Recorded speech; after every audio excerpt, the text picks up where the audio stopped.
On Mother's Day, my daughter gave her mother-in-law a $20,000 diamond ring and a luxury cruise through the Mediterranean. She gave me a $5 plastic flower and a note that said, "Thanks for everything, Mom." The next morning she called me 28 times. My name is Linda Prescott. I'm 67 years old. I built a successful consulting firm from the ground up, supported my family through every crisis, and gave more of myself than I ever thought possible. But this story isn't about business. It's about a moment when I realized that the people I loved most had stopped seeing me as a person and started seeing me as a wallet. I used to think I'd experienced every kind of heartbreak life could throw at me. I was wrong. That Sunday began like any other. I woke up alone, made coffee for one, and sat in the silence of the house I used to share with my husband Tom. He passed 3 years ago. The silence used to comfort me. Lately, it just reminded me of everything I'd lost, especially the conversations that would never happen again. Then came the call. My daughter, Julie, said, "Mom, we're having brunch at Rick's mom's house tomorrow. You should come, 1 o'clock sharp." Not, "We'd love to have you." Just a polite obligation wrapped in cool distance. I should have known then. But I still went. Rick's mother, Patricia, lived in an immaculate white brick house in the nicer part of town. Her driveway was already packed when I arrived. I parked down the street and walked up alone. Laughter floated from the backyard, warm, easy, familiar. When I stepped through the gate, I saw them all gathered around a long patio table. Rick at the grill, his sister chatting with neighbors, and Julie sitting beside Patricia like they were lifelong friends. Their heads were close together, laughing at something private. Patricia looked up first. "Linda," she said with a well-rehearsed smile, "so glad you could make it." Julie barely glanced up. "Hi, Mom, you can sit over there." She pointed to a chair at the far end of the table, away from the others. No hug. No warmth. I sat down quietly and watched the conversation swirl around me about people I didn't know, plans I wasn't part of. Then came the gifts. "Oh, Patricia, we have something special for you." Julie stood, her voice filled with excitement I hadn't heard from her in years. Rick joined her, holding a small velvet box and a white envelope. Patricia gasped as she opened the box. A diamond ring sparkled under the sun, elegant and bold.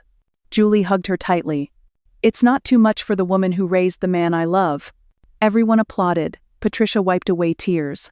Then Rick turned toward me. "And now for Grandma Linda." Julie walked over with a small, crinkled gift bag. Inside, a plastic flower, the kind you see in bins at the dollar store, and a card. The printed message read, "Happy Mother's Day." Underneath, in Julie's handwriting, "Thanks for everything, Mom." That was it. The table went quiet. Someone coughed.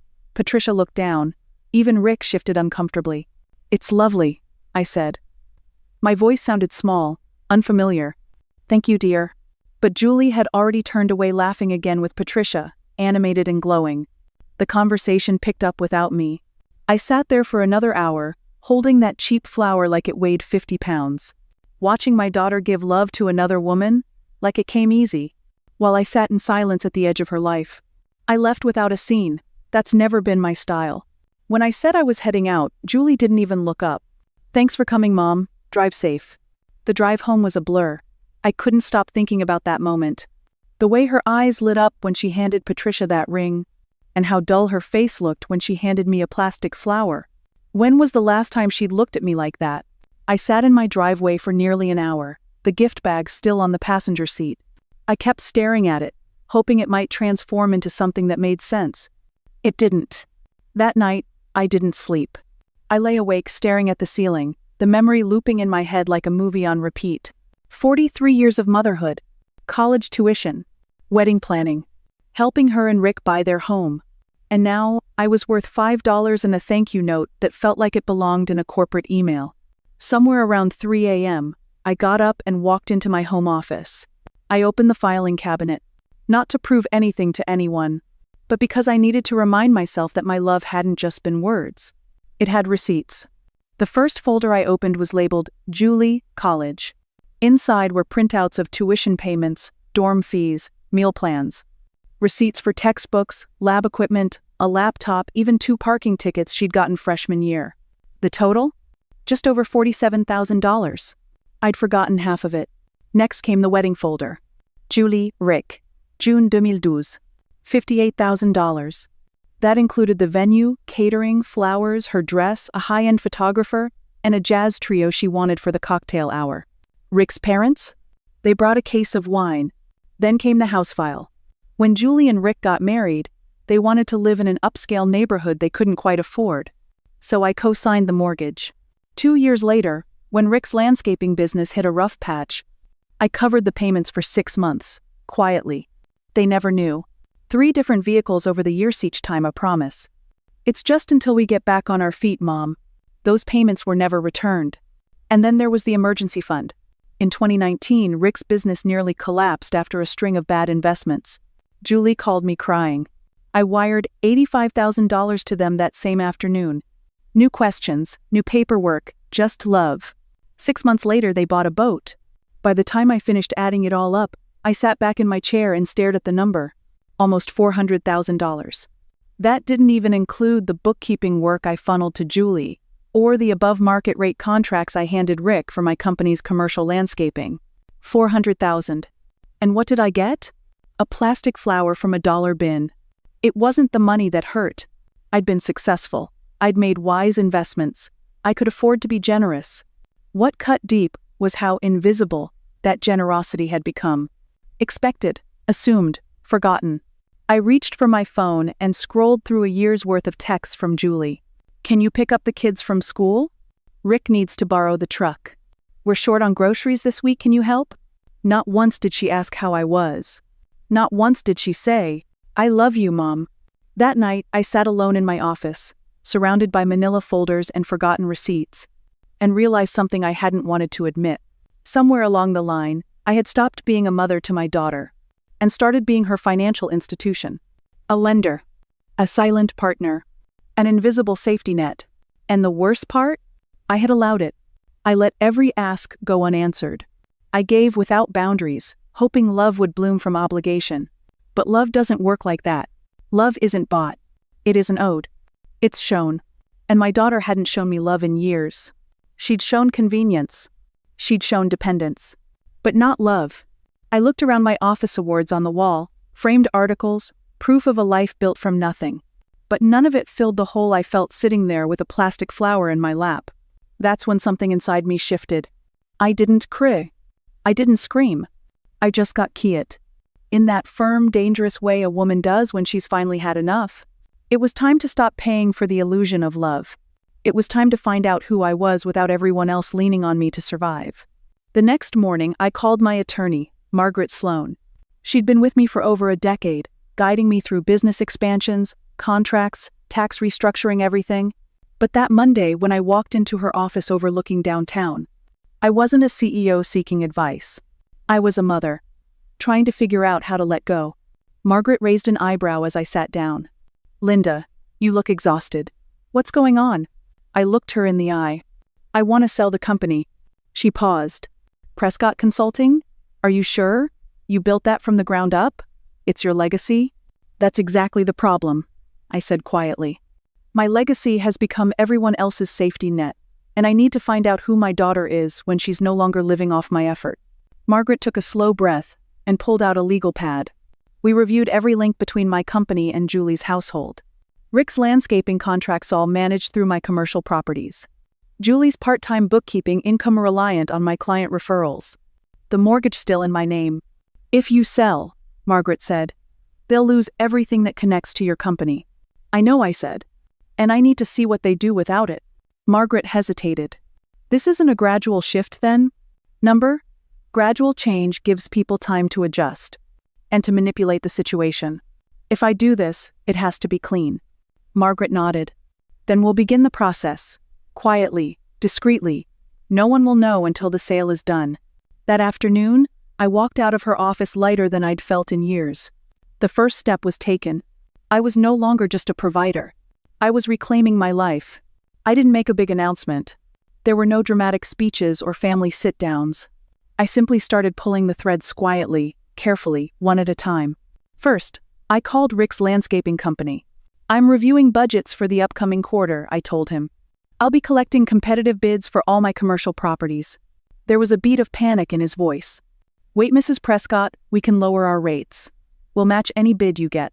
It's not about the rates, I said calmly. It's about options. Next, I contacted the 3 small business clients who used Julie's bookkeeping services. I told them I was restructuring my referral process and that they'd need to find a new provider within 60 days. It was all professional. I never mentioned her name.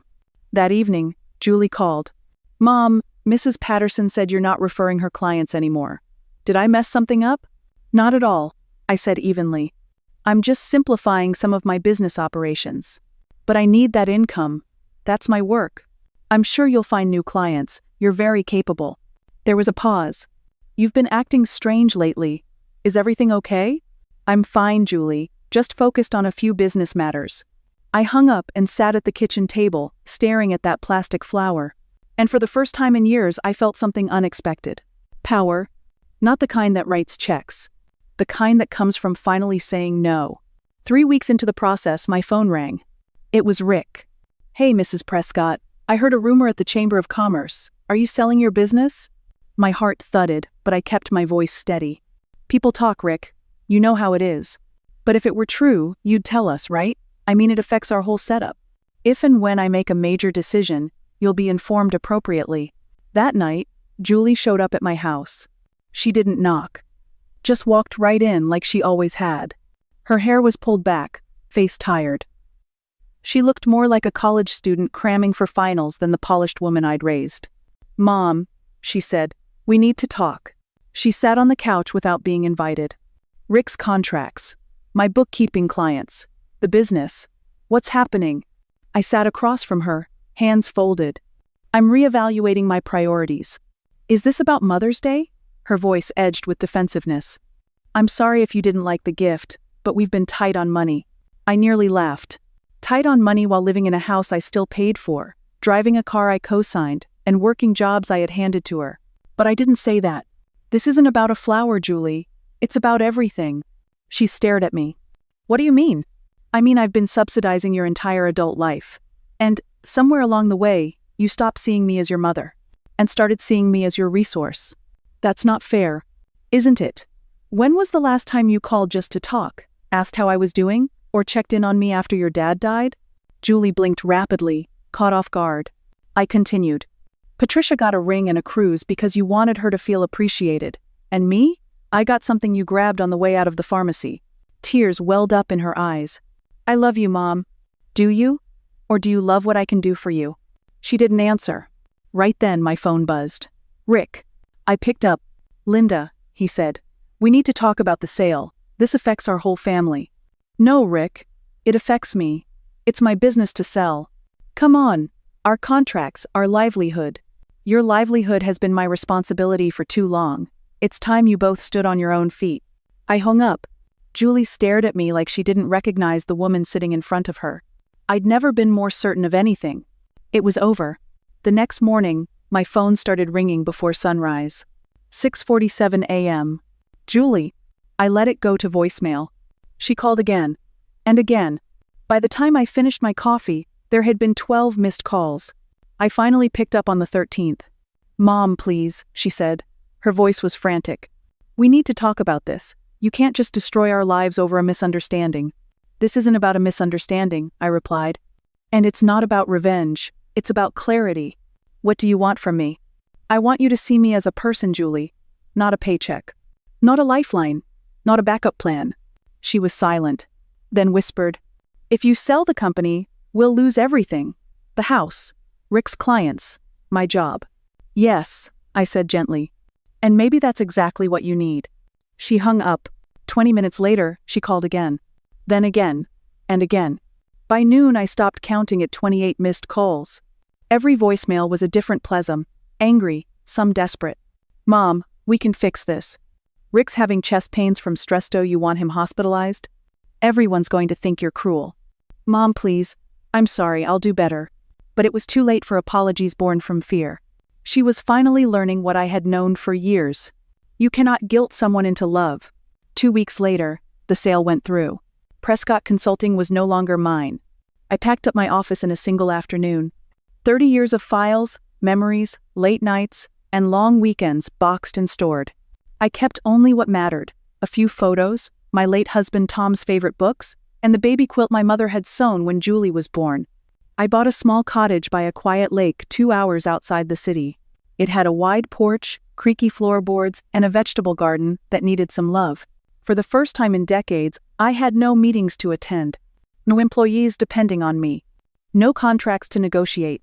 The air felt different, lighter, peaceful. Julie hadn't called in 6 weeks.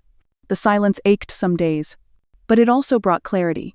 I had spent so many years measuring my worth by her approval, her calls, her needs.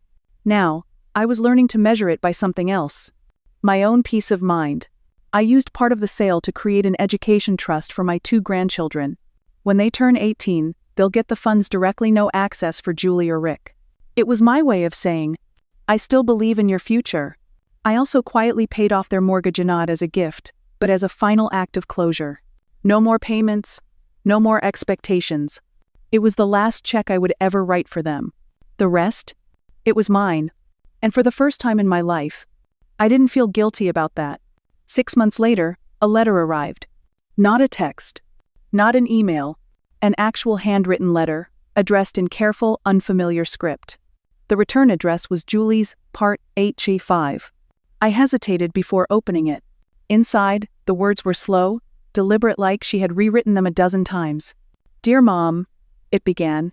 I've been trying to write this for months. I didn't know what to say. At first, I wanted to ask you to fix everything, to go back to how things were. But now I understand. How things were wasn't healthy, not for either of us. She went on to say that she and Rick were divorcing, that his business had filed for bankruptcy, that she'd taken a job as a teacher's aide at the local elementary school. It's been the hardest year of my life, she wrote, but maybe also the most honest. She didn't ask for money. She didn't ask for help. She wrote, I'm sorry for taking you for granted, for only calling when I needed something, for treating you like a bank instead of a mother. You weren't punishing me when you sold the company. You were setting us both free. At the bottom, she added, P.S. I kept the plastic flower. It's on my kitchen windowsill. And every time I see it, I remember the moment I realized I broke your heart. I sat on my porch for a long time after reading that letter, watching the light change across the lake. I didn't cry. Not because it didn't hurt, but because something in me had already healed. I wrote Julie a letter back. I thanked her. I told her that her words meant more to me than she could know. But I didn't mail it. Not right away. Some wounds need time to close before you touch them again. Some relationships need space to regrow. This time from truth, not obligation. Maybe someday, we'll find our way back to each other. But for now, I'm content. Content to live without guilt. Content to wake up without waiting for the phone to ring. Content to walk down to the dock in the morning and hear the loons call across the water. I spent decades being responsible for other people's lives. Now, I'm finally living my own. And it is enough. To you watching this, have you ever been taken for granted by someone you love? Have you ever had to choose peace over pleasing others? Tell me in the comments. I read everyone. And if this story meant something to you, please like, share, and subscribe. You never know who might need to hear it. Thank you for spending your time with me.